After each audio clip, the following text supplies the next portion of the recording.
তোমাকে আমি দুইটা কারণে বলতে পারতেছি না। প্রথম কারণটা হইল, তুমি আমাকে যে ভালোবাসা দিয়েছ তা পৃথিবীর কেউ দিতে পারবে না। আর দ্বিতীয় কারণটা হলো, তোমার মতো কষ্ট আমাকে আর কেউ দেয়নি।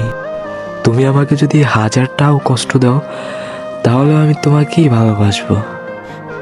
তাই সর্বশেষ একটা কথাই বলতে চাই, নিজের যত্ন নিবা।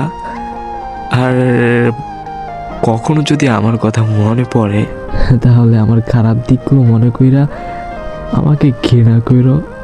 দেখবা আর কখনোই আমার কথা তোমার মনেই পড়বে না।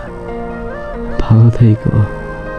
ওই যে মানুষ বলে না, যে মানুষের জীবনে কিছু না কিছু একটা অপূর্ণতা থাকে, আর তুমি হইলা সে আমার অপূর্ণতা।